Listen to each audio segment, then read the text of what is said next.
I'd like to welcome all of you to the 2024 Living Treasures Ceremony. We know a lot of you have come a long way for this, and we're glad we have a better day than last year where it rained on us, but today is a lovely day.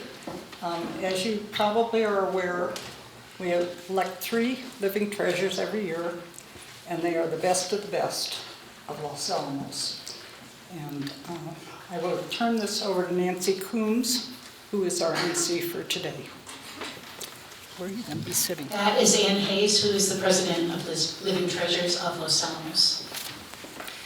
So again, thank you everybody for coming. It's so cool to see so many family members coming from far away to see their family honored.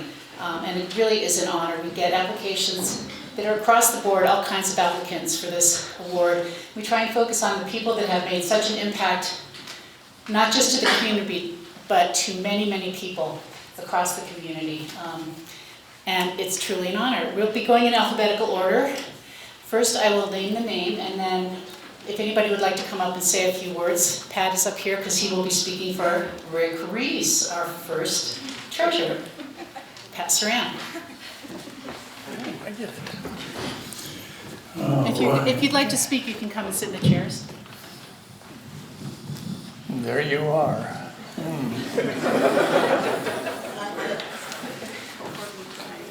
I'm only going to talk for 25 minutes, but so I guess well, Rick Reese, you are the epitome of a committee, of a community philanthropist.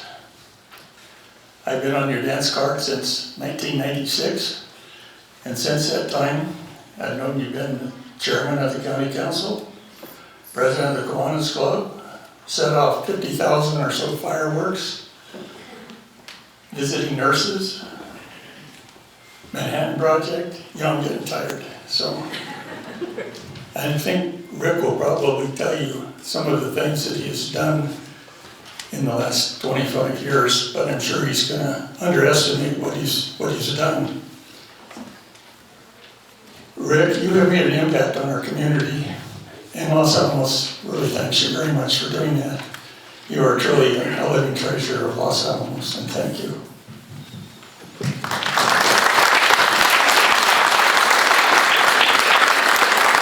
Do you need to tell me, all these wonderful people out here, nobody else would like to say something about how Rick has been a member of a committee they're on, or anything like that?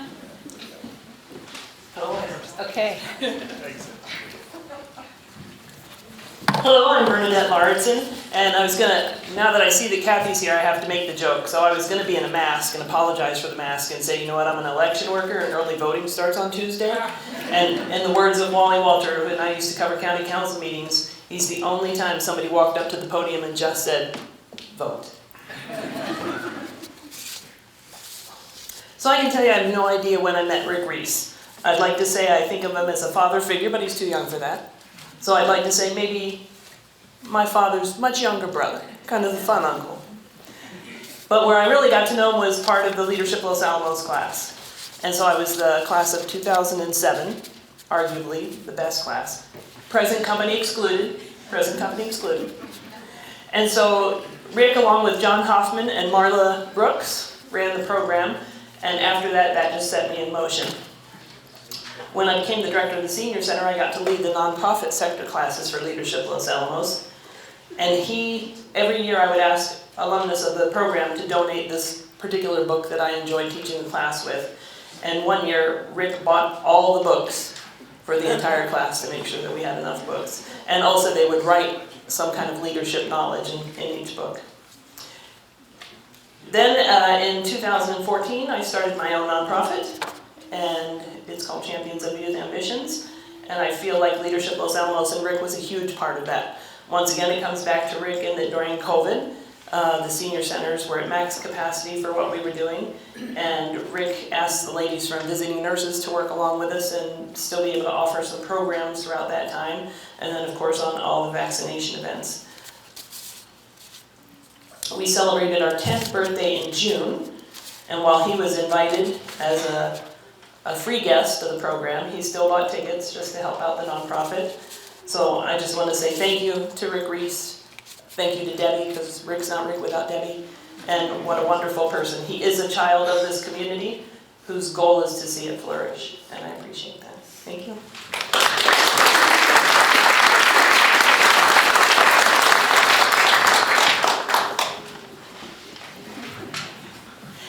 Hello, I'm Kathy Hipwood, and we honestly didn't know that we would be saying anything today, but it feels like such an honor to be here for Rick, and so we want to acknowledge when we first met him, we were young cross-country coaches, and I think Stan Premack at the time introduced us, but we were going to, I think it was Community Bank at the time. We were hosting a back-to-school 5K, and we needed t-shirts so that we could make some money on the back-to-school 5K.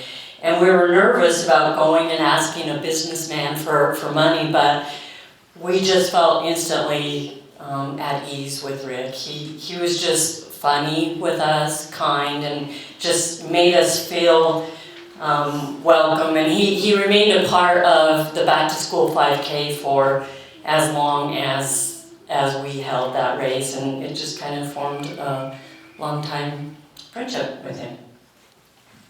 Hey, I'm Rob, and oops, I'm a little loud.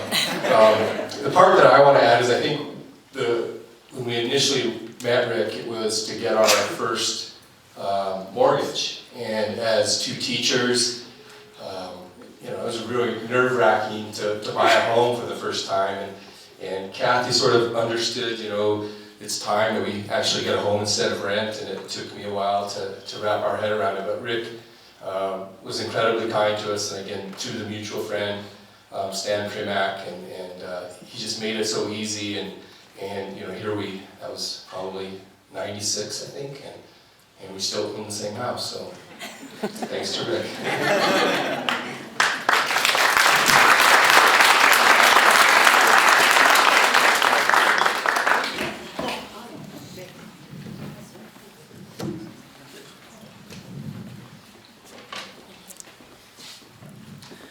I'm not sure Rick when we met, but I know that when we met, we had something in common. And it's not common in Los Alamos, but we have a very strong accounting finance background.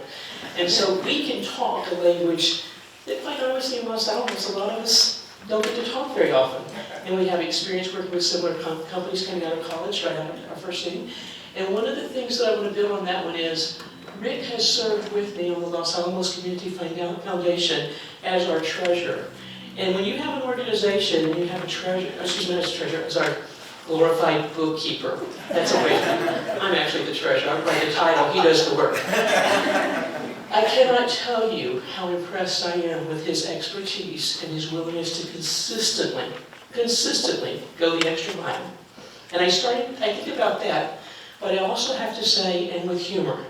And so let me ask, in this room, how many times have you been in a meeting with Rick or a conversation with Rick and he just made you laugh out loud?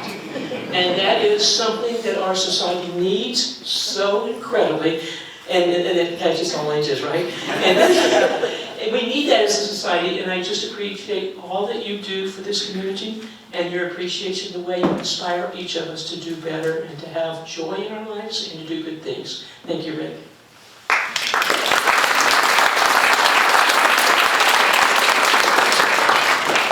Okay, I'll add a little bit too. I'm not sure when I met Rick first, but because of Rick, I ended up on the Los Alamos Visiting Nurses Board. Rick was, of course, the treasurer, and he was excellent. He would give these really solid, thorough reports. Since he's been gone, we kind of stumbled through it now without him. One time he was going off traveling with Debbie in his RV and said something about he had to be there by a certain time for a meeting of the RV committee. And I said, "Are you president?" Joking, and of course he said, "Yeah."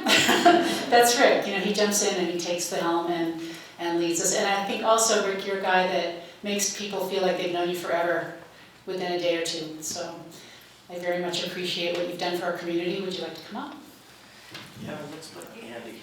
Oh, sorry. Hey everyone. So I think so far we've heard a lot of good things about Rick, everything that he does in terms of leadership.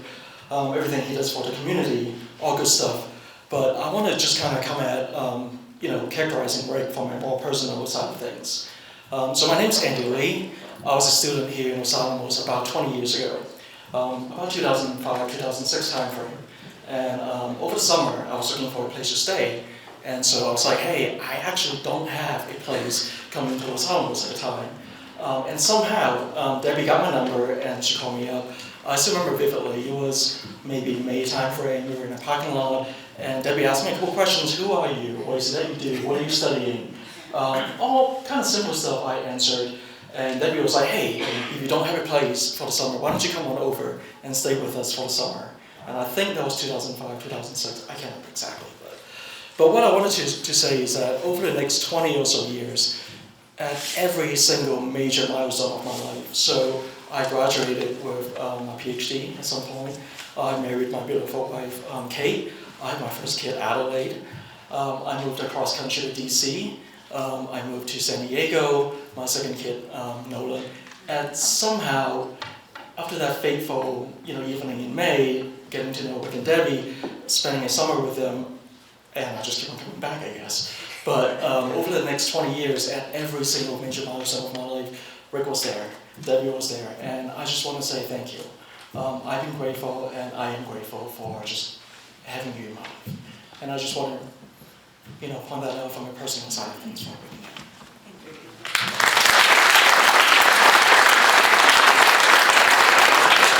Anybody else? Okay. Well, first, Rick, we'd like to present you with your badge. This identifies you as one of the living treasures of Los Alamos. I will put this on you.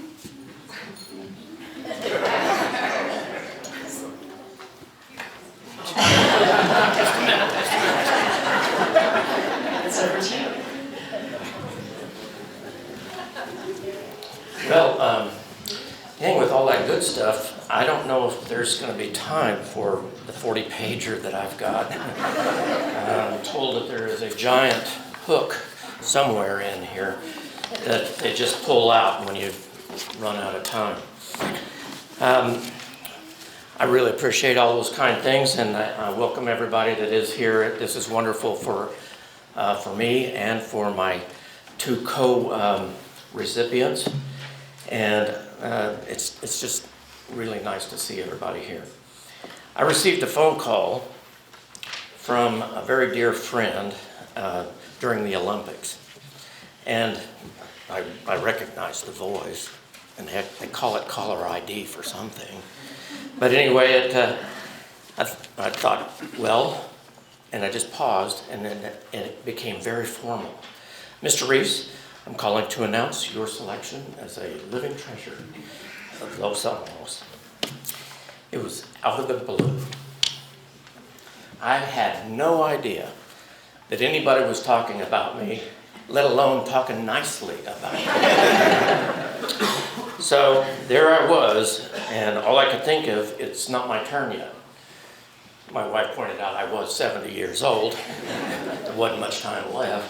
Anyway, it was a wonderful surprise and acknowledgement, and I'm going to pick up the pace because this is much too long. I'm sure that you all watched the Olympics as we did at our house, and I hope you remember a commercial that was on there several times. It was a little girl, and a parent is handing a phone to her, a cell phone, and she's reading a text. And her face changed. And then she said, "I made the team." Well, I got to tell you, this is quite a team. Have you seen the list on the back of the program? My God, it's amazing. And now that I've shown you that I do have some emotions, let me show you some more. So, let's see, I just turned the page and it wasn't time. Okay, so it took a long time for me to get to Los Alamos, several years. I was born in Tulsa, Oklahoma. This is the boring part. We moved to southern New Mexico early in life. After high school, I moved to Las Cruces, went to New Mexico State. After graduation and wedding to what's her name, Debbie, we moved to Columbus, Indiana, and I worked for Cummins Engine Company in the IT department. 3 years later, we moved to Dallas, Texas, where I joined the consulting arm of Arthur Young, a Big 8 CPA firm, and it's now known as Ernst & Young. Interestingly, my first consulting job with them out of Dallas was with the state of New Mexico's IT department, and I swear that was an omen. So, after 15 years in Dallas, we moved to Los Alamos.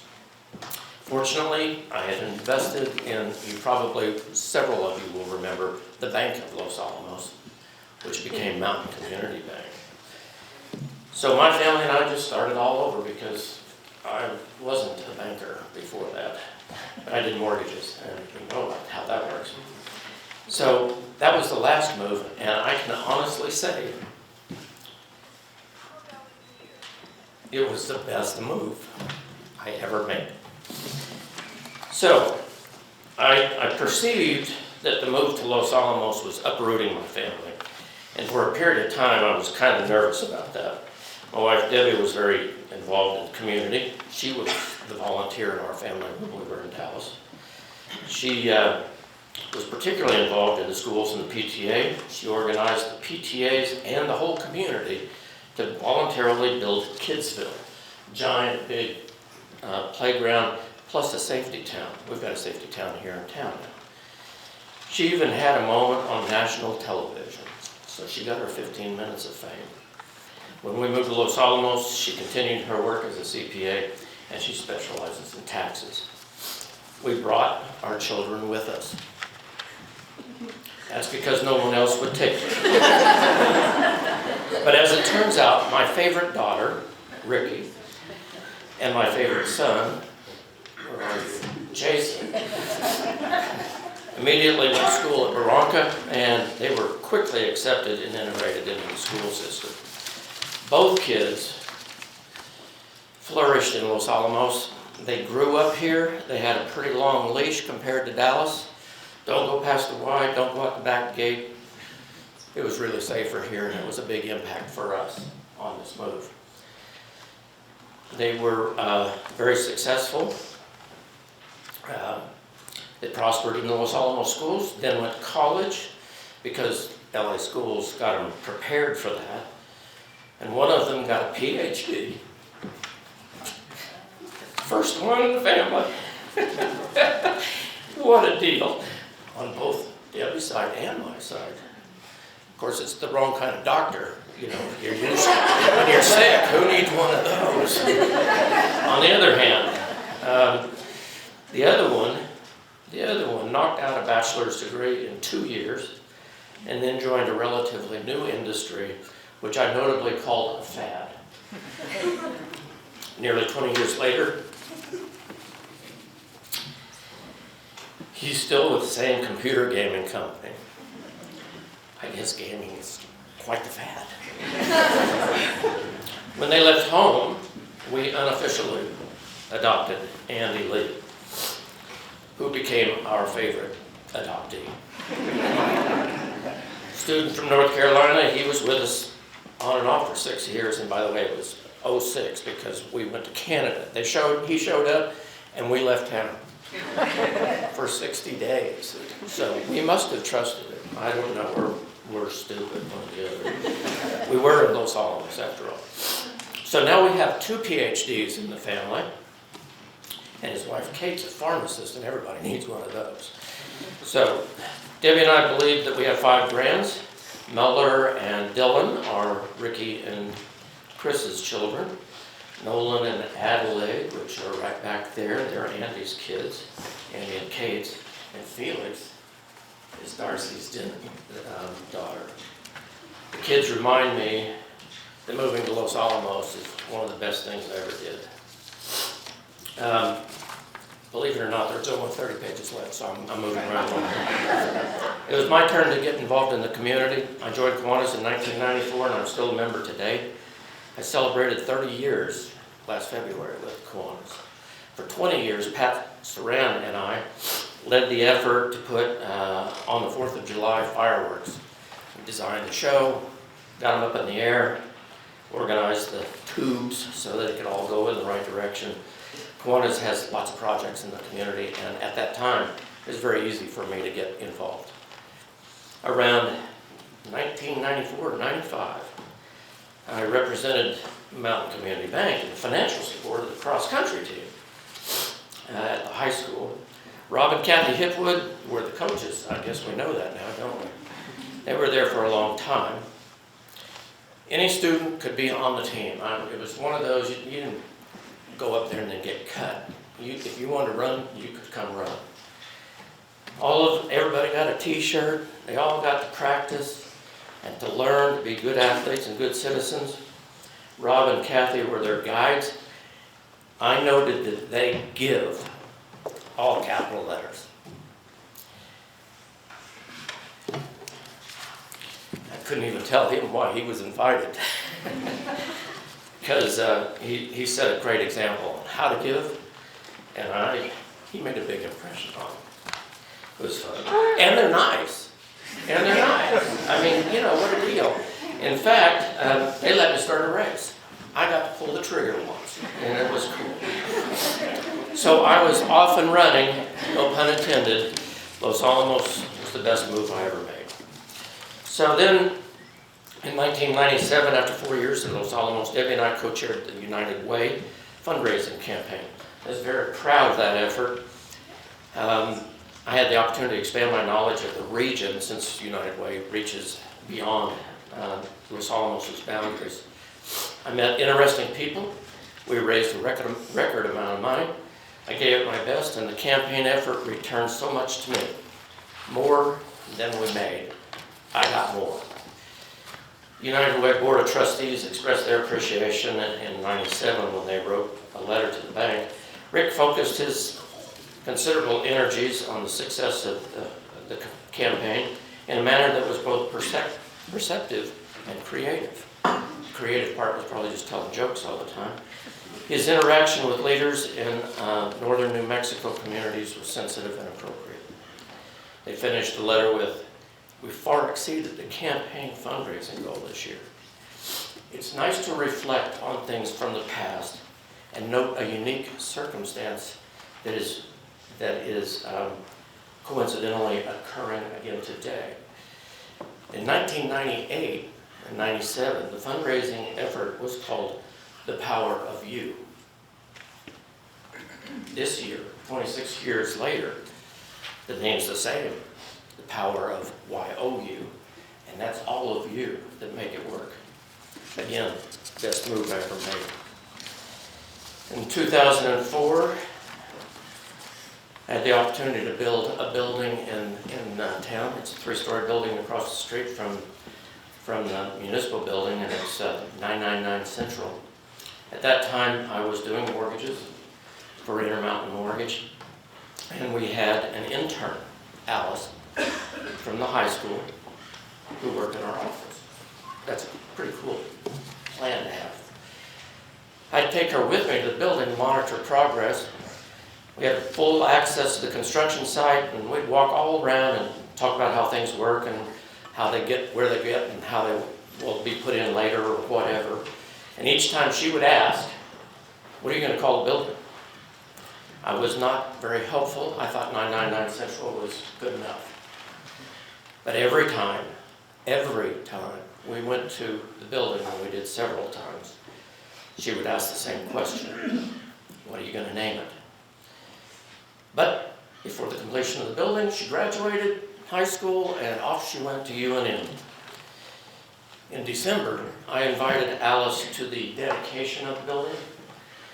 You can see the plaque on the northeast corner of the building. The name of the building is the Alice Building. She was some. One particular volunteer effort I undertook was very special. From 2012 to 2018 as a county counselor, I was elected chair by my peers for 1 year, and I was excited and gratified to help keep Los Alamos moving forward. Good progress. I believe that we had the opportunity, in that position, that I had the opportunity to serve all of the citizens of Los Alamos. And I think we had a great 6 years. While I'm wrapping up, I know you're going like, thank God. I'd like to mention 3 other organizations, very short, that are important to the community. They were important to us. Los Alamos Visiting Nurses is a 50-year-old organization, and they've met the health needs of our citizens for a long time. I served on the board of directors for 10 years. I followed Sarah Rochester, who founded and served for 40. Another organization, Los Alamos Community Foundation, and yes, they support nonprofits, YMCA, Peak, Self-Help, and so many more. And I serve as the bookkeeper, not the accountant. My wife is the accountant. I'm a bookkeeper. And I sit quietly in the back and out of sight. Finally, there's the business end of tourism. I love this place. The last speech I gave in this room was while I was at council, and the guest was the grandson of President Truman. It was when we finished all the improvements on the buildings. But the Friends of the Manhattan Project National Historical Park, that's a mouthful, Friends of Mapper, was incorporated in August of 2017. I filed the incorporation papers for the organization and prepared the documents necessary to be approved as a 501c3. And I believe that this community is carrying a significant part of the load in getting the park settled in and people up here to visit it. And we've been very helpful to the Park Service. So, in summary, moving to Los Alamos was truly the best move I ever made. And if you believe, there was a bell for me, wasn't there? Already? Yes, I thought I heard it. Before I get choked up here, if you believe and give all you can, you will get more than in return. So, thank you to the Board of the Living Treasures of Los Alamos. I humbly accept this honor, and I will continue to be dedicated to the life, heart, and spirit of our community. Thank you.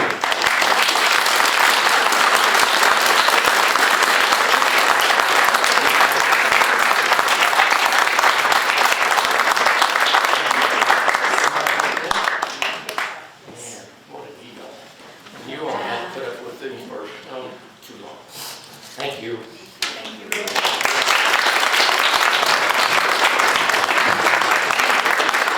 Well, we all enjoyed your wonderful words, sir. Each of the treasures has a portrait taken by Jim O'Donnell with the biography, which was written by Bernadette Lauritsen. And they are now hanging in the library. That just happened recently. We can't have the whole, 24 years worth of treasures up there anymore, but we have, I think we'll have room for 9, is that correct? And Pat Saran made a beautiful wooden thing that's engraved Los Alamos Living Treasures of Los Alamos. So next up, Natalie Steinberg. This is a person I hadn't met and interacted with, but boy, does she have support in the community. She's been here almost 20 years, and I think what I saw in the newspaper article is it's like a whole new life for you here. You started a whole new life. Who would like to come up and talk for Natalie? Oh, come on.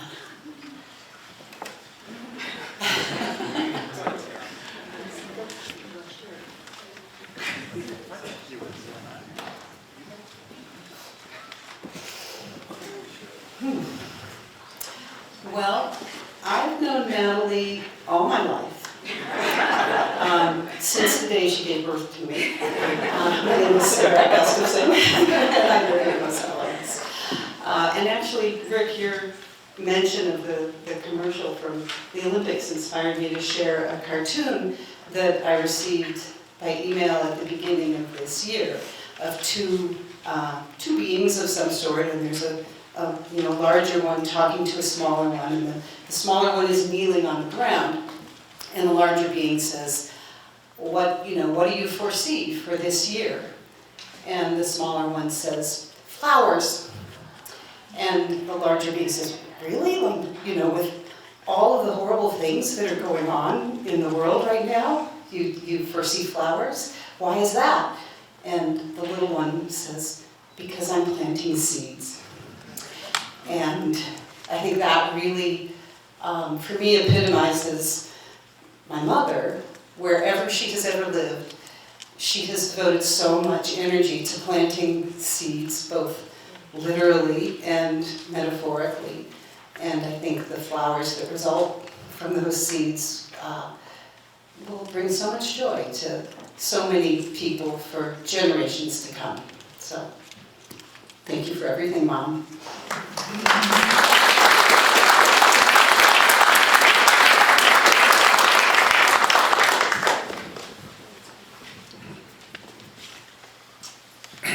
More about flowers. If you know me, you know I'm sort of the flower person in town. People ask me, what are these flowers good for? And I said, I don't know, I just have this neuroses that I have to know what they're called. And we have to have somebody else say what they're good for. Natalie is one of our best friends. She's just the best. When you look at her whole history, it's a history of always helping out, always getting in and doing things. Now, normally, she hasn't been, as these other people have been, on big committees, doing big things. She's just that person that's always there when you need something. She was helping out at the Audubon Society in Santa Fe, still at the Valles Caldera, and especially at the Nature Center as part of Peak. I just hope that if I can get to be as old as she is, I can be as active and as friendly and as useful as she is. When we built the Nature Center, she was just new in town. And we, of course, were just amazed. We never thought we'd get successful and get that done, but we did. But we needed to have flowers. And she took that effort with some other people under her wing, and when you go to the Nature Center, you see these 3 large raised beds, and we could put Natalie's name on all those beds for all the work she's done with that. Helping almost anybody, coming up to me every now and then and saying, what's this flower, and where do you go to see flowers, and this and that. So not only is she a living treasure, Natalie's one of the flowers of town.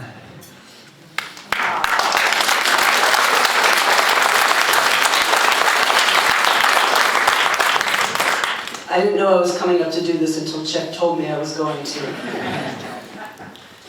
My name is Jillian Rubio. I'm the Exec Director of PEAK, the Pajarito Environmental Education Center, that you may know that Natalie is one of the treasures of. I just want to say thank you to Natalie. When I moved to town 2 years ago, Natalie was the most welcoming person that I met in my initial time here. If you know her, you know how welcoming she can be and how welcoming she is every day. Every Thursday morning, I get to walk into the Nature Center and there's Natalie's smiling face, welcoming people, talking with them. And then in the afternoons and sometimes in other mornings, she's out in the garden where she calls me her mother because I'm constantly bringing her water and telling her that she needs to come inside when it's too hot out. Natalie invited me to her house for dinner in my first few weeks here when I knew not a single soul in the entire town, and really just made me feel like she was part of her family. And I'm so grateful to all of you in her family that have come out to celebrate her, because she's so worth celebrating. She volunteers at the Valles Caldera, and well, as we heard, volunteered at the Audubon, and just really, every time that I know that she's driving out there to the Caldera on these snowy mornings, we tell her not to come in on snowy mornings to Peak. It's about 4 blocks from our house. But she is just tenacious and amazing and such a wonderful person. I wrote a couple of notes, but I don't have my glasses. But I would just say that her love of nature and the planting of seeds, thank you, I really like that, really does personify who she is. And I just represent, so many other people in the room and in the community, and especially at Peak, when I say that thank you and how grateful we are for you and how, to me, you are peak in so many ways. And so thank you so much. And thank you to everyone who nominated her and wrote letters, and Katie, and the long history of folks who have really been trying to get her to get this award today. It's paid off, and I'm so glad, and congratulations.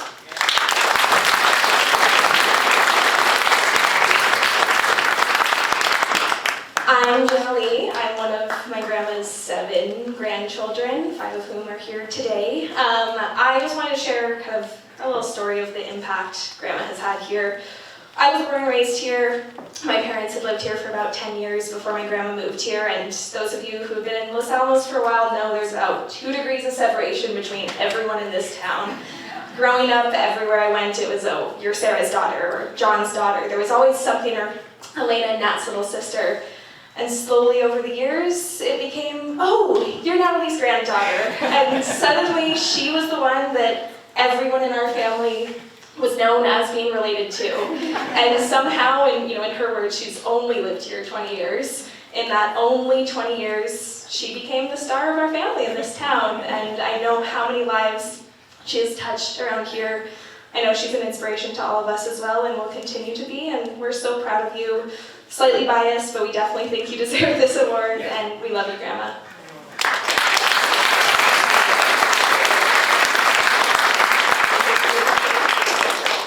I'm Elena. I'm Janely's older sister and Grandma's first granddaughter.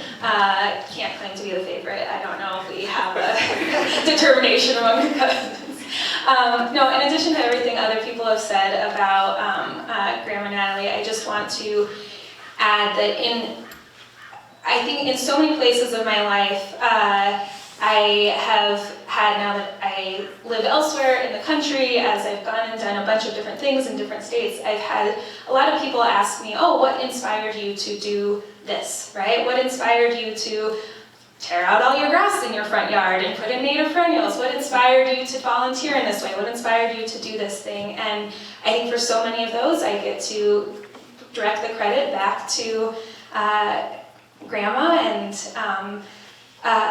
the impact that she's had not just on the community, but I think on all of our individual lives, and that I really hope to be as involved and invested in the community and connected as she is when I am her age. But I think also, in addition to the outward facing impact she has on the community, the way that she cares for folks on an individual basis is something that I aspire to. I deeply remember the conversation I had with you visiting back home when I first came out to you. And it was one of the ones that I think I was most nervous about, because we'd never had conversations about that. And I just so deeply remember you saying, well, I love you and I love anybody who you love.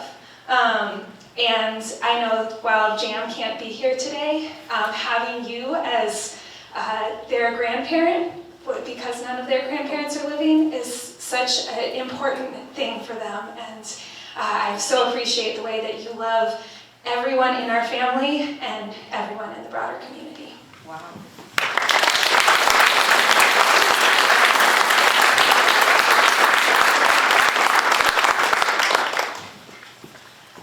Thank you to everyone who spoke. I guess Jane's coming up. Well, yeah, I'm just going to come for a minute. I wanted to make sure there wasn't anybody else in the family that wanted to say something. I'm Jenny White. I'm Natalie's neighbor. And I thought maybe that would be another part to add. So my favorite thing about Natalie, I moved here after I was 60 for grandchildren, and knew nobody, and never thought I would live in New Mexico. Because I am a southern girl. And what speaks to me most personally, most importantly about Natalie is that she always calls me by name. So she never just says hello, it's always hello Jenny, or how are you Jenny? And I just want to say that's really important, especially when you move to a new community that you didn't expect to live in. And then I want to expand from Natalie a minute and say that that's what Living Treasures means to me. I volunteered to be on the board I think 3 years ago, there was a little ad in the paper that said, if you'd like to be on the Living Treasure Board, please contact so-and-so, Kyle Wheeler. And I say that to you. If you would like to be on the Living Treasure Board, please contact any one of us who's in this brochure. Because it's such an important thing. You can live a lot of places in this world, but what makes a place really a home are the people. And this could so easily be a lab town only. And it's not, because of all these living treasures on the back of this brochure. Craig Martin this year and Nancy worked on a website. And I really think it's all of our responsibility to help other people who live in our community, particularly children, know that what all these people have contributed to make Los Alamos the place that we all love. And Natalie, I love you.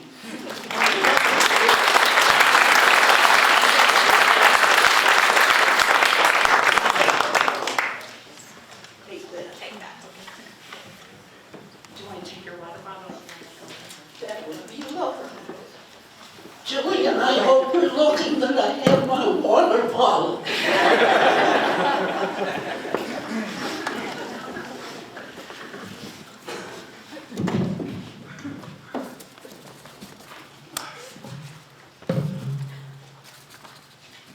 I want to thank, before I talk about myself, I want to thank all my wonderful family, oh goodness, and friends who have come from 5 different states and a province of Canada.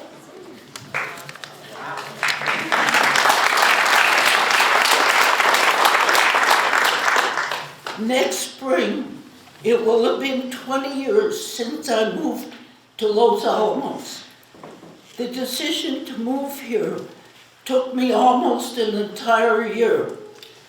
After living in or near Boulder, Colorado for 55 years, my husband and I moved to New Mexico to be close to our Los Alamos family.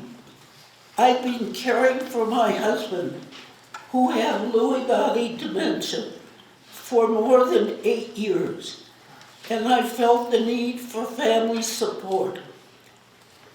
I also wanted Marty to enjoy his grandchildren in his final years.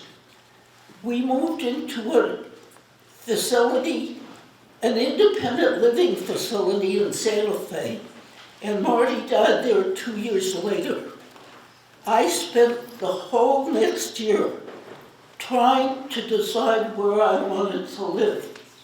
I had 50+ years of good friends in Boulder and had been very active in the community. I knew no one in Los Alamos except for my family.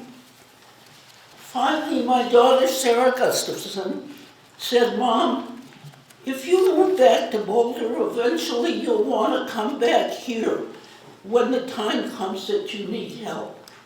I knew she was right. So on Earth Day of 2005, a month before I moved to Los Alamos, I came up here and joined Peak.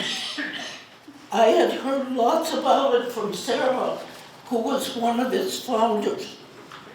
A month later, I moved into Oppenheimer Place and have been happy there ever since. I continued to volunteer in Santa Fe at the Randall Davey Audubon Center and at the Leonora Curtin Wetlands Preserve until COVID shut them down. Both Oppenheimer Place and Peak proved to be wonderful places for me to start a new chapter in my life, a new and exciting adventure. I had only lived in a single-family home with my family, with the exception of the 3 years in the facility in Santa Fe. Moving into Oppenheimer Place was a whole new experience in living close to others in a community of all seniors. When several of the Oppenheimer board members found out that I had worked for 20 years in a landscape and flower business, I was asked to take over the landscaping. Oppenheimer Place was 9 years old at that time, and little had been done in the way of upkeep of our landscaping. Our janitorial staff mowed the lawn, and some of the residents planted a few things. We were in the midst of a serious drought, never ends, does it? And numerous plantings had died. I knew we needed a landscape contractor to take over, a big expense for our board. But the board agreed. Shortly after that, I was elected to the Oppenheimer Place board and served on it for 7 years, while also managing our 2.5 acres. Recently, I was elected to the board again and have served on it as president for 4 years. Upon joining Peak, I became a docent at Peak's old school building on Orange Street. At that time, Peak could only afford one part-time office manager. Volunteers were the ones who kept things running and devised new programs.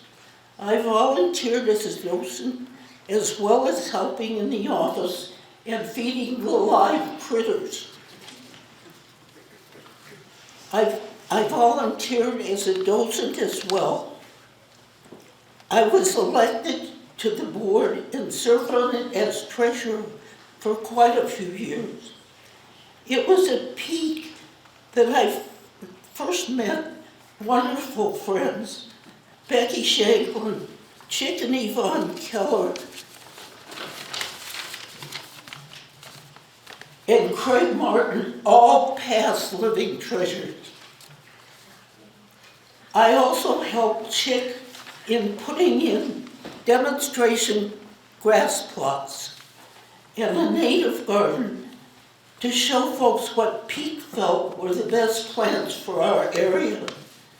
In those early Peak years, Sarah and Michelle Altair started a summer day camp program at Peak called Nature Odyssey. I got to go along on some of the excursions, especially to the Valles Caldera.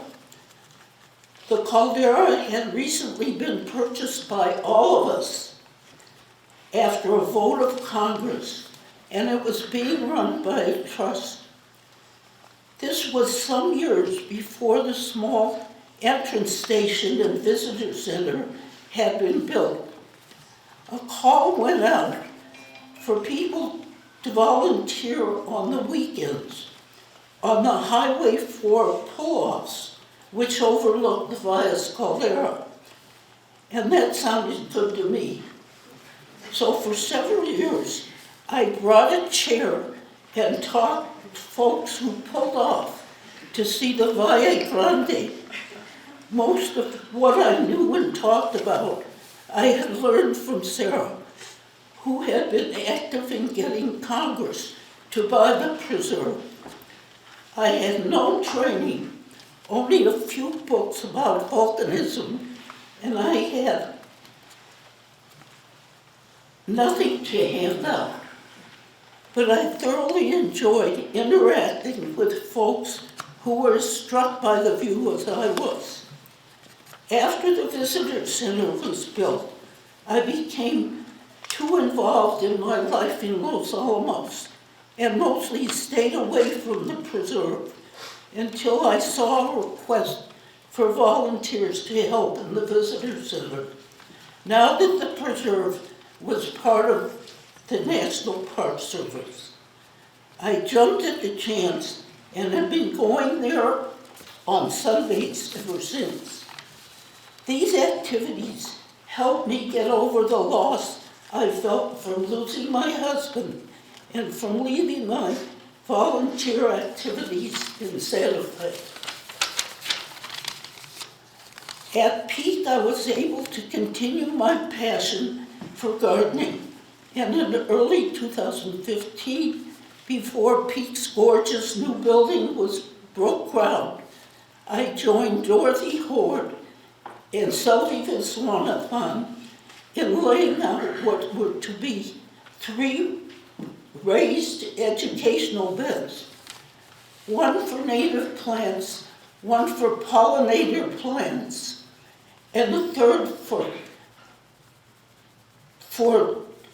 drought-tolerant home garden plants. We designed them to be raised beds in shapes that represent our mesas. On Earth Day 2015, Peak celebrated its move into our new building, and our beds have been completed and planted. In addition to caring for the landscape at our new building, for several years I taught classes in seed starting and growing vegetables and flowering plants, and have continued to volunteer as a docent ever since. Almost as soon as I moved up here, I knew I had made the right choice. Boulder had changed so much since I first lived there in 1948, and it had become so popular and crowded. I visited there frequently, but always feel so glad that I chose to live in Los Alamos. Finally, and I hope my friend Dave Kruger is listening,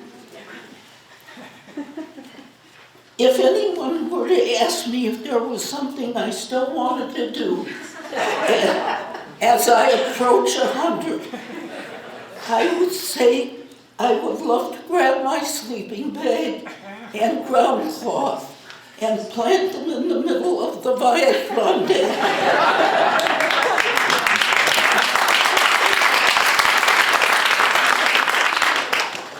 There I would spend the night looking at the stars and listening to the night sounds of all the big and small critters who inhabit one of my favorite places.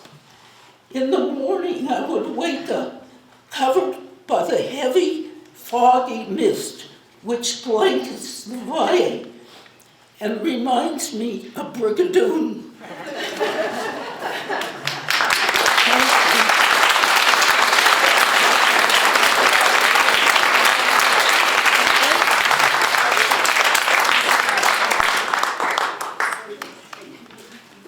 You're getting away too quickly. We have a certificate for you, and I forgot to hang your wonderful. I'd love to have it.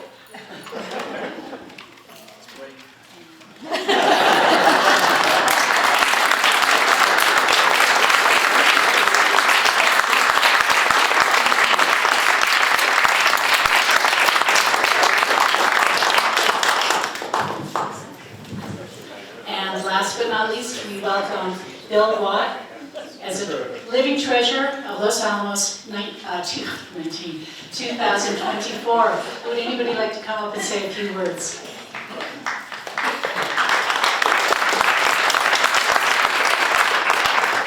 Thank you. Hello, good afternoon. My name is Tony Fox. I work for the Lanel Foundation, which is one of the many organizations that Bill Watt has served in his 30-plus years here in this community. I grew up here in Los Alamos, but moved away for college and early career opportunities. And really, Bill and Representative Susan Herrera are the reason that I moved home back here to Los Alamos in 2001. I was looking to move back to Los Alamos because I really wanted to just be back home and closer to my folks. And I saw this unique opportunity to work for a very young organization that specialized in education equity. At the time, Bill was serving on the Lanel Foundation board, where he played an integral role as a member, as also a creator of the foundation in 1997. Had Bill and then Director Susan Herrera not taken a chance on me, I most likely wouldn't be standing in this room before you today. Bill has served northern New Mexico communities for more than 30 years and has always conducted himself with the utmost integrity and sincerity, both during his esteemed career at Lanel and after he retired. His service to community and his many accomplishments during this time are quite impressive, as are the number of organizations that he has supported. Bill was a key driver in the creation of the Lanel Foundation. Because of his leadership over the past 27 years, it has grown to become probably the largest and most impactful education foundation in the state of New Mexico. I think it's a testament to his leadership that we have every single past CEO and current CEO of the Lanel Foundation over the last 27 years, including Representative Herrera, Jamie Parks, and our newest CEO, Gwen Pereira-Warren, that are here to honor you, Bill.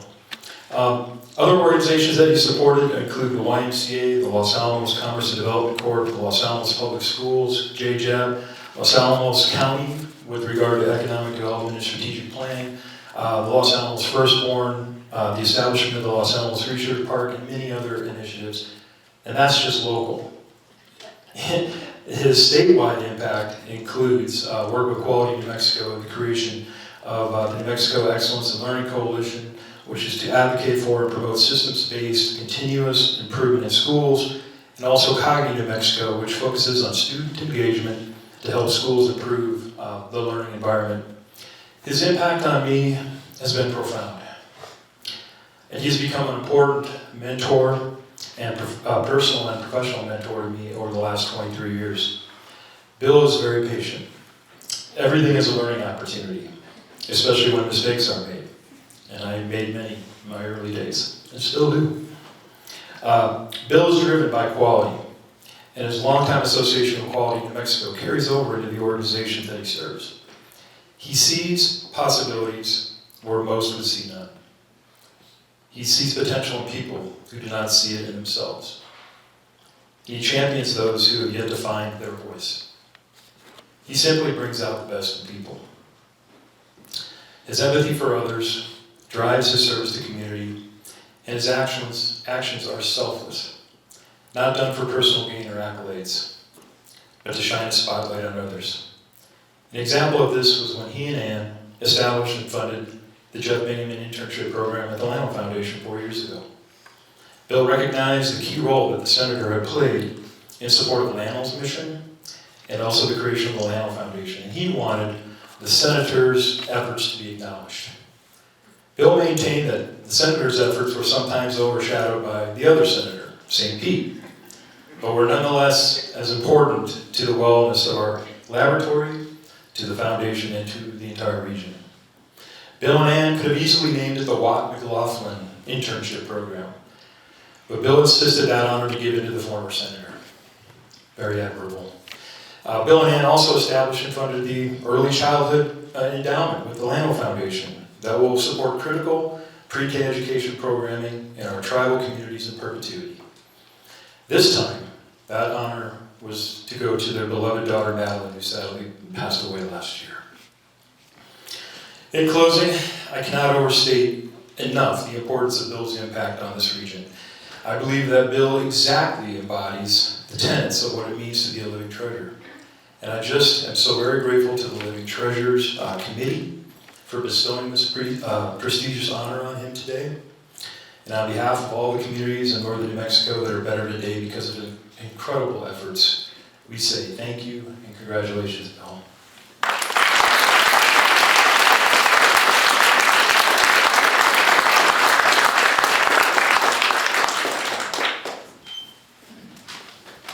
Muy buenas tardes. Good afternoon. I'm State Senator Leo Jaramillo. Congratulations to every living treasure. In 1994, I was a high school co-op student at Los Alamos National Laboratory. It was my junior year. I drove up every summer and through my senior year from Espanola. The Jaramillo family, we were born and raised into poverty. We never thought about the possibility of college and never even talked about it.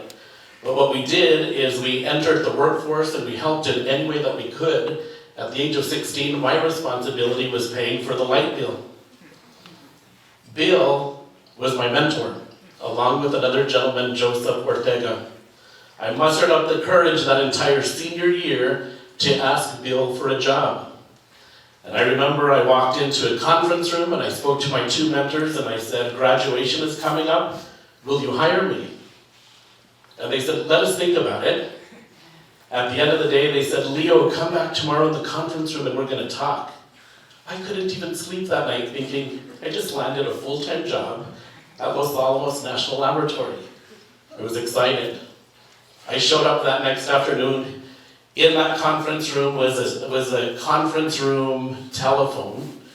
And what Bill told me is, Leo, we're not gonna hire you, but we're gonna ensure that you go to college because education will be the key to your success. And so he and Joseph Ortega filled out my college application to the University of New Mexico. They then told me my family was waiting at home on the other line if they couldn't answer questions for my financial aid form, which were social security number and tax information, because Bill and Joe had called my parents the night before to tell them that education would be the key to my success. I remember I told him, I don't have the $50, Bill, for this application. And he said, don't worry, Leo.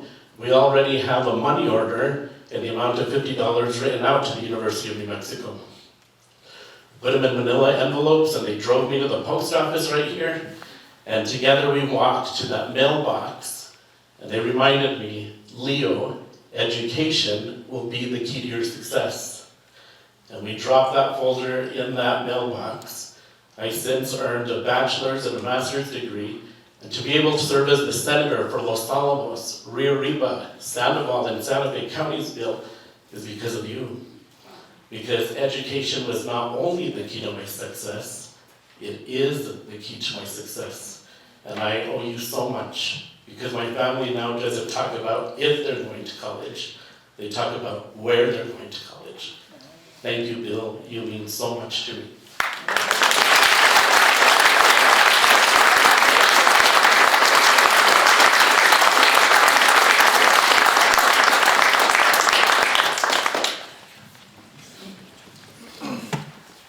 I have known Bill essentially as long as he's been in Los Alamos.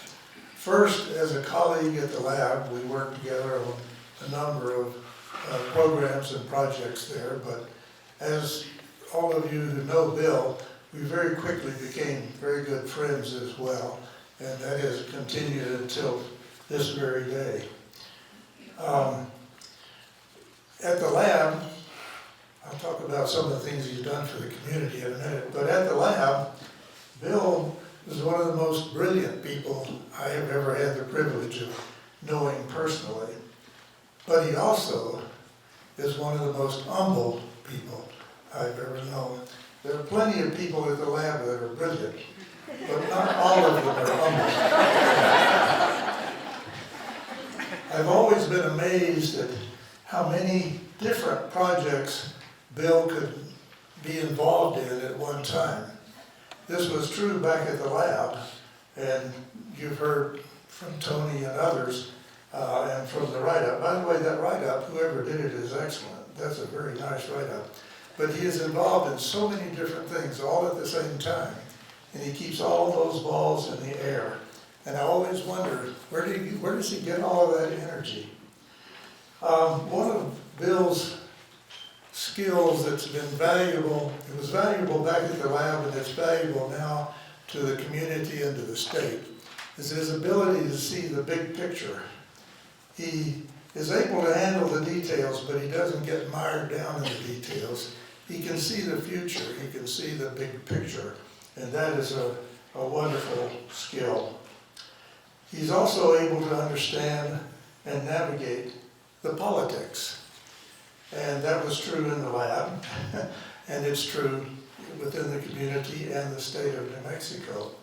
In the lab in particular, Bill quickly moved up to where he had the ear of lots of people at high levels, and I always felt like I had a friend in court, that if I had a problem, I could go to Bill and get certain words to positions in the lab where they were needed. And now in his retirement, Bill has been putting all of these skills to use And he didn't wait until he retired, but now that he's retired, he really is putting so many of these skills into so many different projects and programs and organizations. Tony did a nice job of enumerating them, and that write-up does also, so I won't try to enumerate them for you.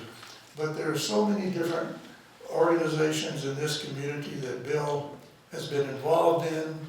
Many of them he actually started or was involved in beginning them, and he's just been a blessing to this community. So Bill, I want to say to you that you've been a blessing to me and a blessing to this community, and it's an honor for me to call you my friend.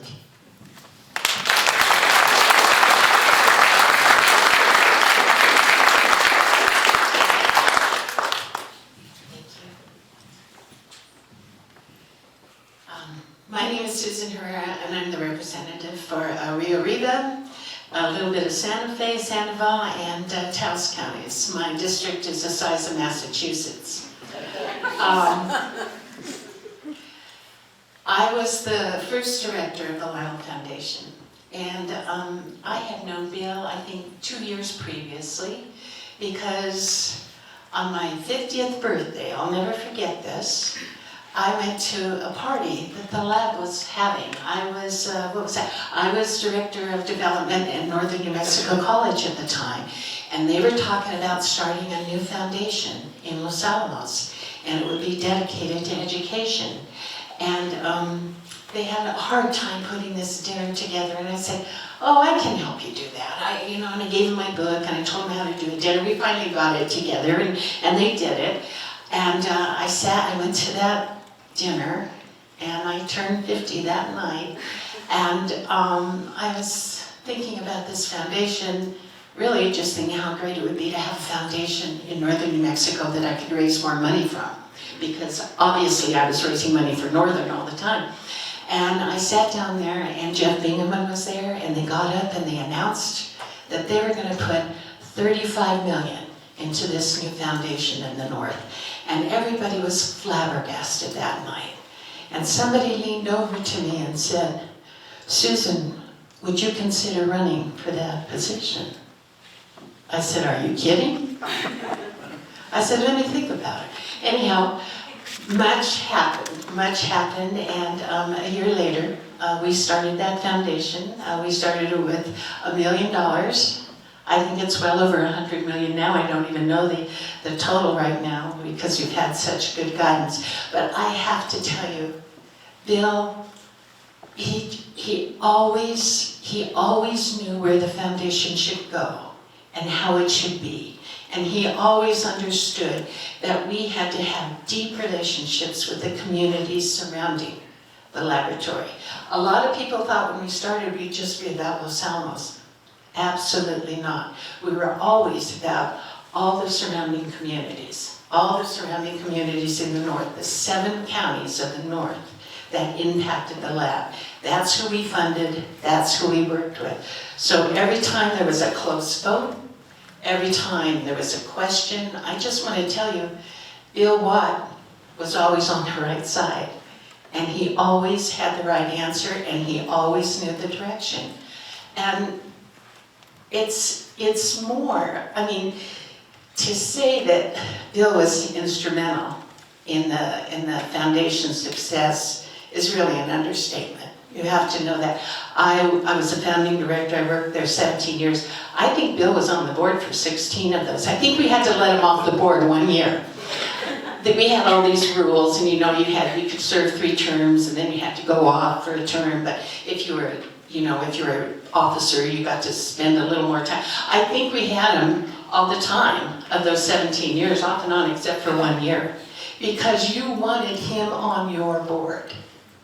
You wanted him on your board because he got it and he knew what to do.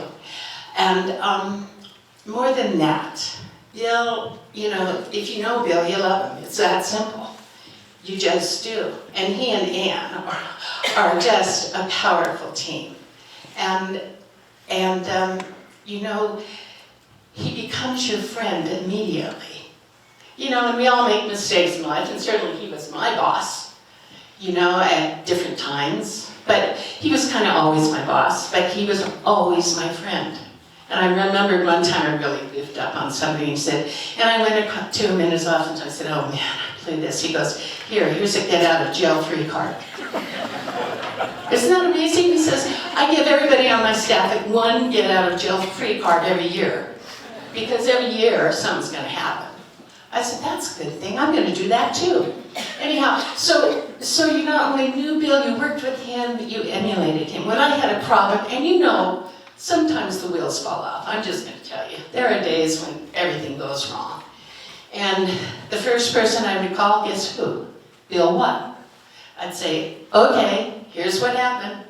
Here's what I think to do. What else do you think I should do? And he'd say, well, that's good, that's good, that's good. Yeah, you might try to do this, and I'll make a few calls. Okay, good, thanks. Because you know how the lab works. This is a lab town. I mean, it's a lot more than that, I get it, but the lab makes a difference. So if that rumor mill goes out, if that email trail goes out, if everybody's just hitting the phone banks and your press is calling you and you got to cover a situation, you can count on Bill. Pretty amazing.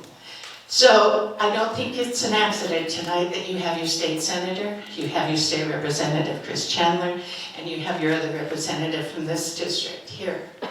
Because we know what a treasure he is for not only this community, but all the communities in northern New Mexico, and as Tony said, the entire state of New Mexico.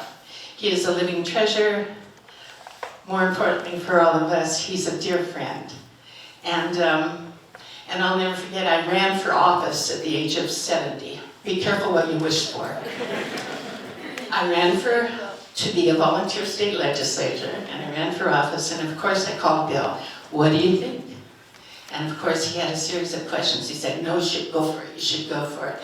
And of course he was involved in that. He was involved in every good campaign in the North. I'm just going to tell you that. Of course, I have my preferences, of course. But he's just a leader in a political sense, in a managerial sense, and he is a true leader. And with that, congratulations, Bill. I'm so proud to call you a friend. And it's been such an honor to share my life with you and to have you share yours with me. Thank you.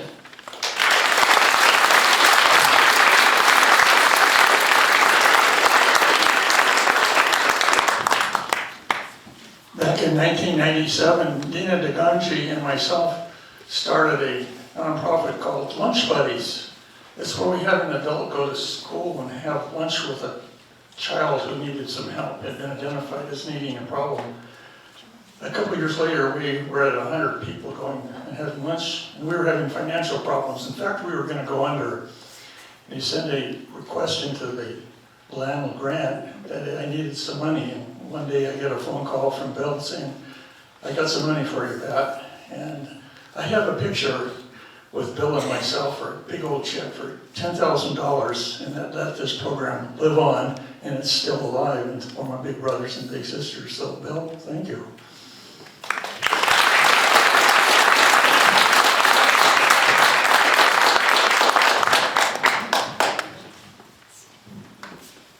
Well, those are some hard acts to follow. I think it's clear that based on all of Bill's achievements that we can't really technically call him retired, right? All of the organizations that you have supported, including my organization, Los Alamos Commerce and Development Corporation. I'm the executive director, Laura McDaniel. We have appreciated Bill's leadership in economic development for the past 2 decades. His visionary leadership has allowed LACDC to flourish, and he is not just a passive leader. He is very active. He has been a great mentor or support to me as executive director for several years, but you see him at all of our events. You see him at Science Fest, Discovery Day. You see him participating in our chamber breakfasts, and he is just a great leader, a great visionary.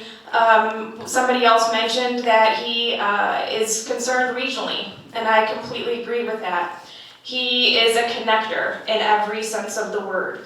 He brought the Baldridge Foundation's Community of Excellence to our community, got Los Alamos County involved, Santa Fe County, Rio Arriba County, And it's just through his leadership that he just truly embodies improving Los Alamos, improving the region, and I couldn't think of anybody more deserving. So thank you, Bill, for your dedication to LACDC and the community.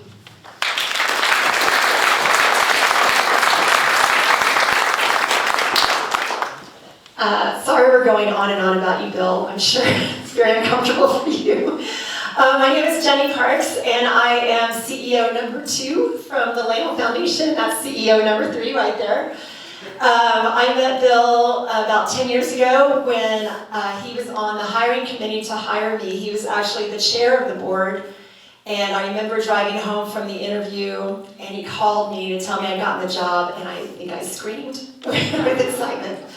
And from then on, Bill became my most trusted mentor, confidant, friend. He was there to help me be successful and help the foundation be successful. Always supportive, always humble, never drawing attention to himself.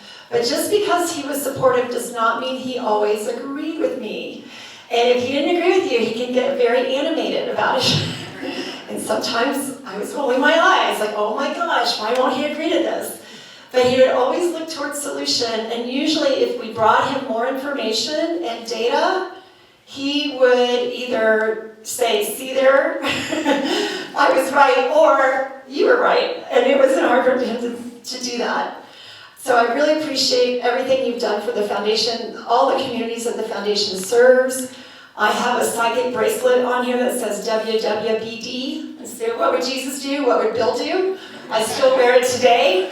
And I also want to point out that in the last 10 years, I've gotten to see the wonderful, steadfast parents that Ann and Bill have been to their children, Gabe and Madeline, and now their beautiful grandson, Jackson, who's so lucky to have you all as grandparents. So thank you so much for everything.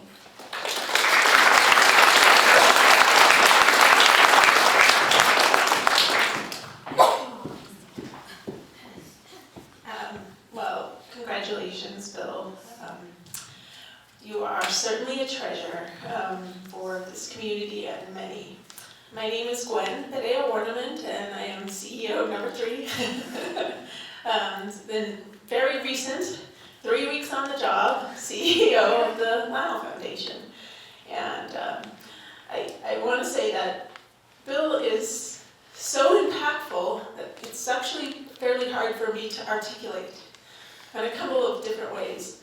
The first is I have 2 predecessors here whose shoes is going to be very hard to fill. They were both CEOs for quite a while. The history of the foundation, since it has existed, has only had 2 CEOs. That speaks a lot to how significant a role it plays and how steady it is in terms of not just Los Alamos, but really the 7-county area. And the person that I was most heartened to hear and whose voice I am most eager to listen to, and the person that I will trust the most on our board is Bill Watt. And that's because I know him, and I have known him for 14 years now. I was hired by the Lano Foundation in 2012, but I got to meet him in 2010 when I was offered an opportunity to work with the foundation when I was a public school teacher. And his belief in public education is profound. His belief in educators, in the system, in children, in community and families is so significant. I really love what Tony had to say about him because it echoes in such remarkable ways in the way he looks at you and believes in you and community. And I also say this as a resident whose family is from northern Mexico, all over Abiquiu, Tierra Maria, and they have benefited in ways that we can't even describe, I think because of the work that you have done, Bill. And that is not just employees of the laboratory, but the work in early childhood care, education, home visiting, all the other initiatives that the foundation has embarked upon just because of you, largely because of you. I have a lot of gratitude, a lot of hope for the future because of you, so thank you.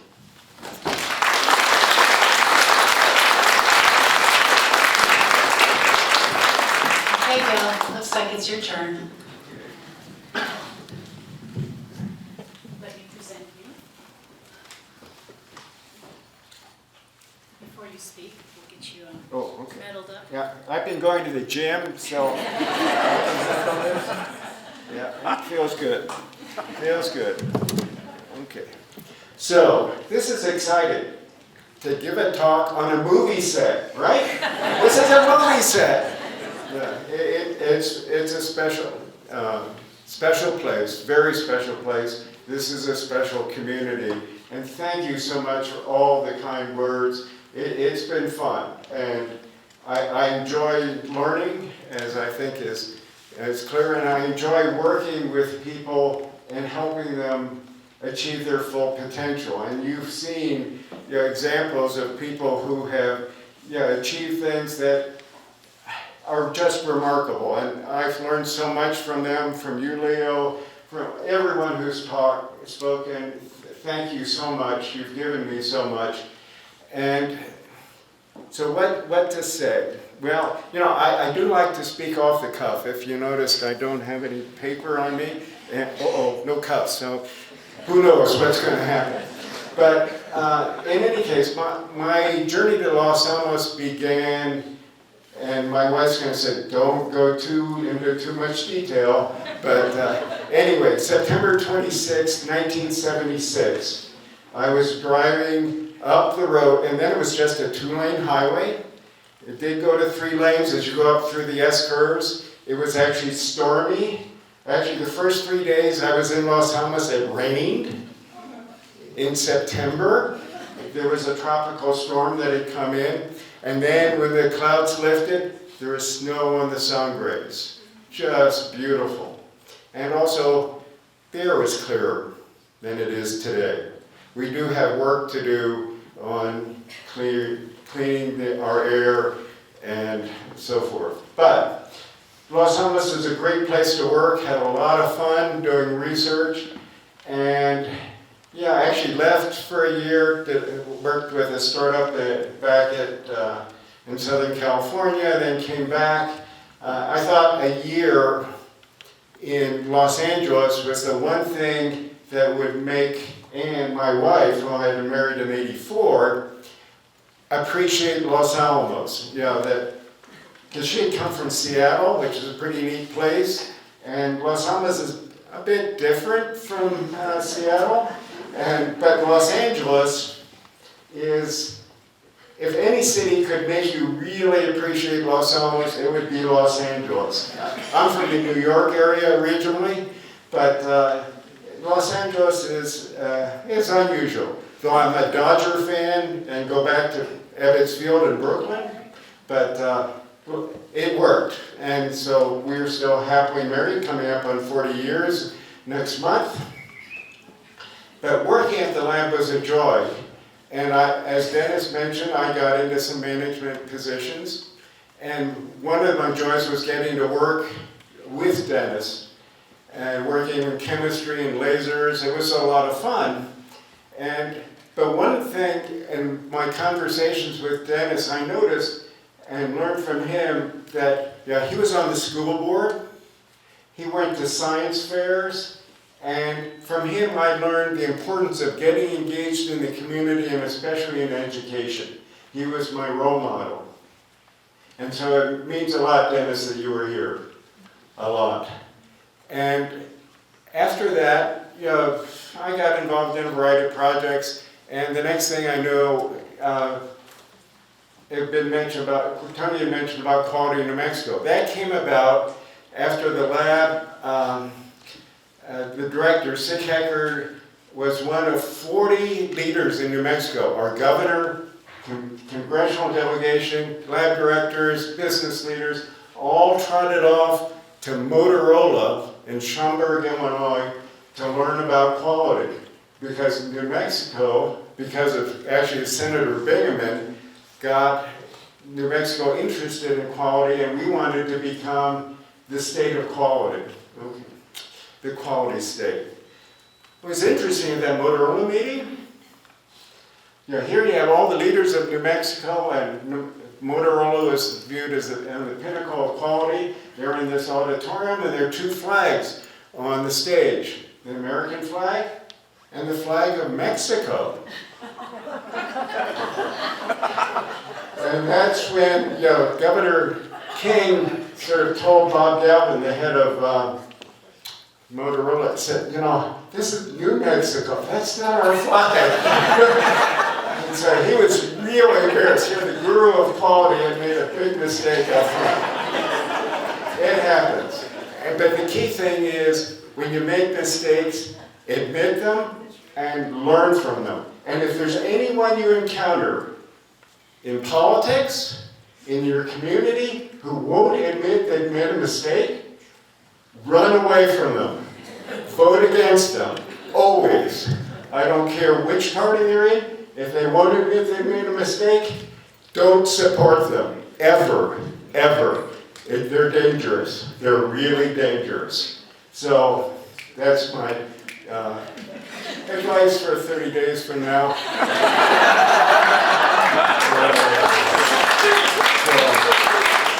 In any case, so quality was great, and we had, with the help of Bill Enlow and Susie Haveman, you know, we started Quality Los Alamos, and with the help of someone who's in this room, Ann Kane was key in leading Los Alamos National Bank to the National Baldrige Award.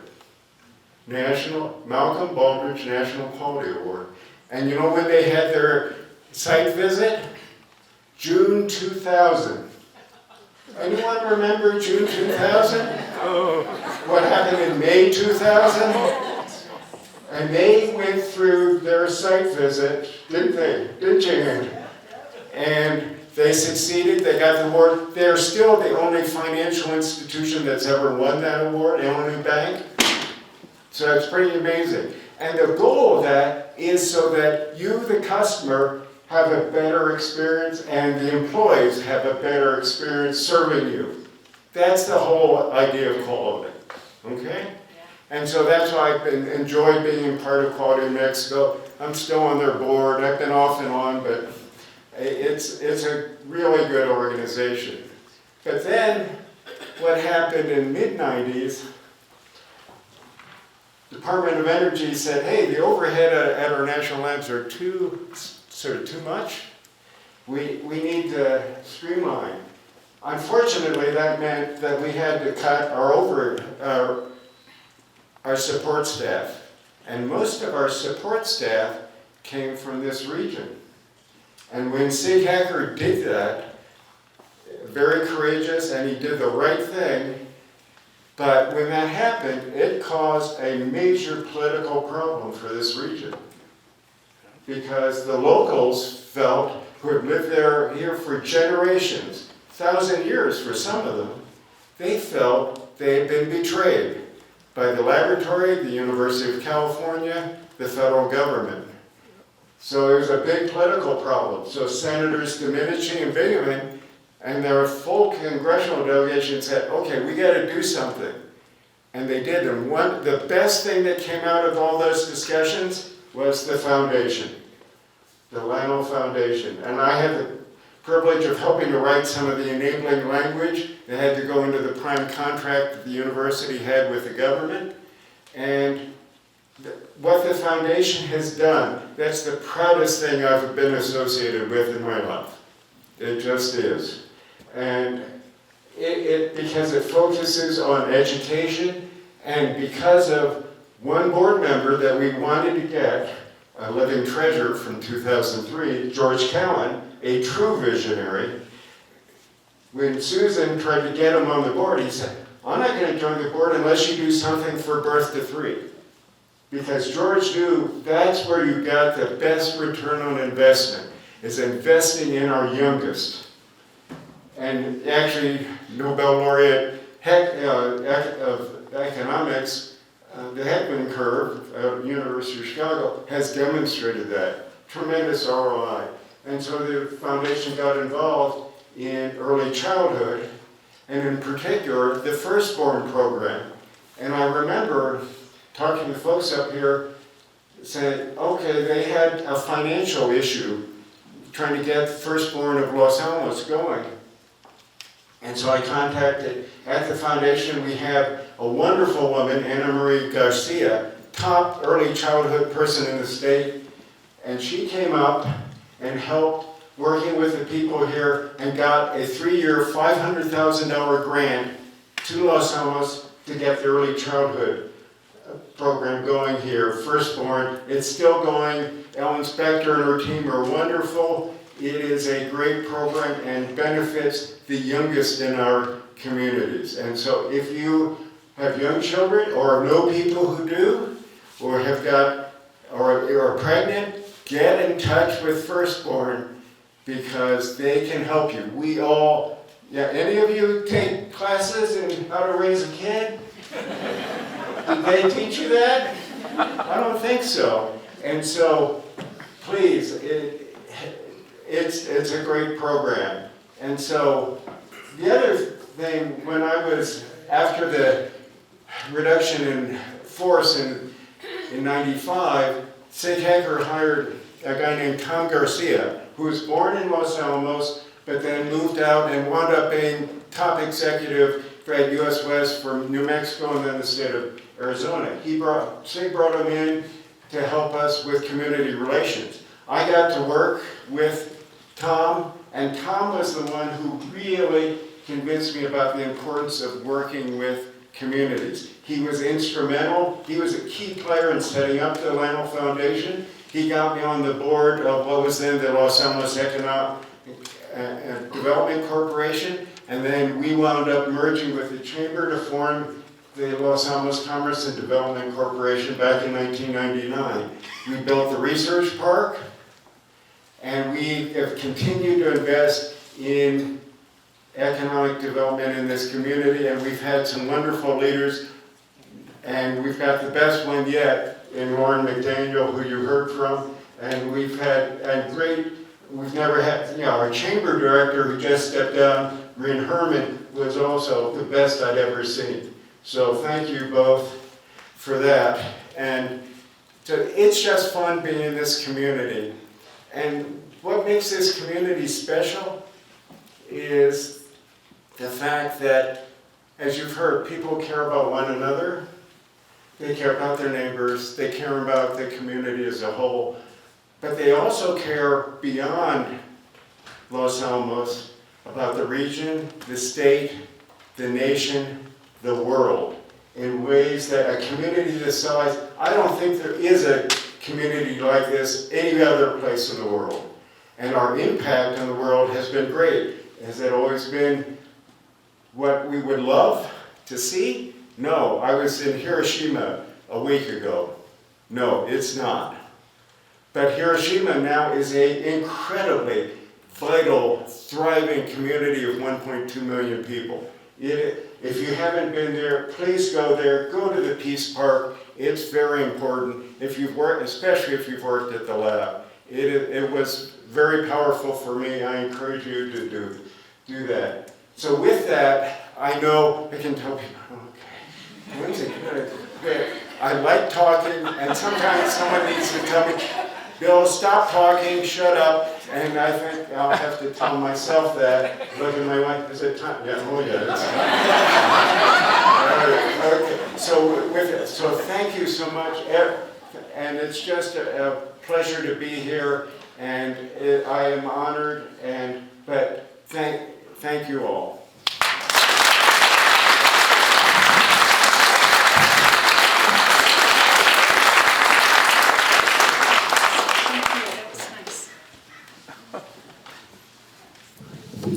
Well, thank you everyone for attending. A few comments. First, someone earlier said, oh, I didn't get invited last year.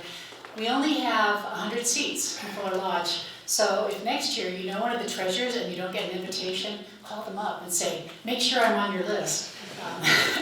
That's why you don't see a lot of the past Living Treasures here either, because we just don't have the space. I'd also like to thank Carol Clark. She publishes the biographies for us each year. This is the current issue of the Los Alamos Daily Post. You can pick it up many places in town if you want to have a copy and read things you might not have heard about today. Cat 8 is filming. We will have this up on the website. If you've got relatives that might want to see it after the fact, send them to our website. I think that this is a community of volunteers. There are so many people that give so much of themselves to make this a great place. I wish we could acknowledge everybody and all that they give. It comes down to just we have space for 3 people each year. If you think there's someone that deserves this, please consider writing a letter next year. Call your friends, call all of their friends and say, if you think this person's a treasure, help me support them in the effort. We have snacks there in the back. I'd like to ask the 3 treasures to come up for photo op before they go into the other room. And again, thank you everybody for attending.